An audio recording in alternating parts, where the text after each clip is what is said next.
আসসালামু আলাইকুম, সবাইকে আমার আজকের রেসিপি দেখার জন্য অনেক অনেক স্বাগতম।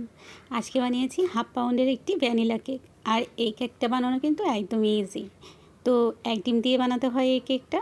ময়দা নিয়েছি এখানে 1/4 কাপ। অবশ্যই সবগুলো উপকরণ আমি একটি চালনির মধ্যে দিচ্ছি চেলে নেওয়ার জন্য। আর এখানে বেকিং পাউডার দিয়েছি 1 টেবিল স্পুন। আমি কিন্তু 1 চিমটি বেকিং সোডাও ব্যবহার করেছিলাম। আর এখানে ব্যবহার করেছি পাউডার মিল্ক 1 টেবিল স্পুন।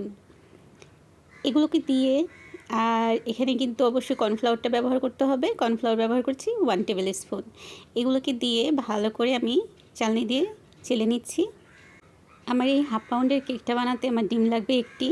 তো আমি একটি ছোট সাইজের প্লাস্টিকের বাটি নিয়েছি, যেহেতু ডিম একটি বিট করতে একটু সমস্যা হবে, এর জন্য এই বাটির মধ্যে আমি বিটার দিয়ে আমি প্রথমে লো করে তারপর হাইয়ে দিয়ে এটা বিট করে নিয়েছি। আর সুগার দিয়েছি এখানে 1/4 কাপ। দেওয়া শেষ হলে এখানে যখন বিট করবেন তখন অবশ্যই স্প্যাচুলা ব্যবহার করবেন। স্প্যাচুলা দিয়ে নেড়ে চেড়ে নেবেন, চিনিটা যাতে মাঝখানে চলে আসে সাইড থেকে। আমি কিন্তু অনেকবার স্প্যাচুলা দিয়ে সবগুলোকে একসাথে করে দিয়েছিলাম। আমার ভিডিওতে হয়তো আমি দেখাতে পারতেছি না, আমি অনেক জায়গায় কেটে কেটে দিয়েছি। তো হ্যান্ড বিটার দিয়ে সুন্দর করে এভাবে বিট করে নেবেন। বিট করা শেষ হয়ে গেলে আমি এখানে দিয়েছি ভ্যানিলা এসেন্স 1/2 টি স্পুনের মতো। আর দিয়ে দিয়েছিলাম এখানে আমি হোয়াইট ভিনেগার 1/4 টিস্পুন, মানে 1 চামচের 4 ভাগের 1 ভাগ। এটা দেওয়া শেষ হয়ে গেলে আমি কিন্তু এখানে লবণও ব্যবহার করেছিলাম 1 চিমটির মতো। আর এখানে আমি ব্যবহার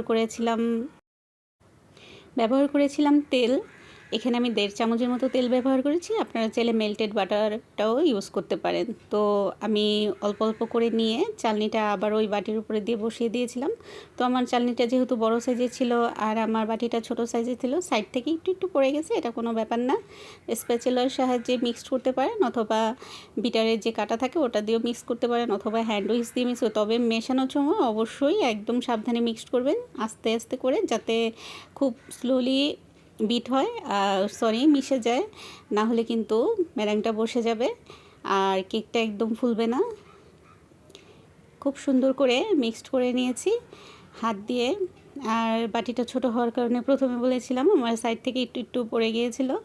পরে আমি স্প্যাচুলার সাহায্যে সবগুলো একসাথে করে আমি একটি 5 ইঞ্চির একটা মোল্ড নিয়েছি। আর এই মোল্ডের মধ্যে আমি সব কিছু দিয়ে ভালো করে হাত দিয়ে ট্যাপ করে দিচ্ছি, যাতে ভেতর থেকে কোনো বাতাস ঢুকে না থাকে। আর এখানে একটি স্টিক ব্যবহার করেছি, যাতে ভিতরে কোনো হাওয়া আটকে না থাকে।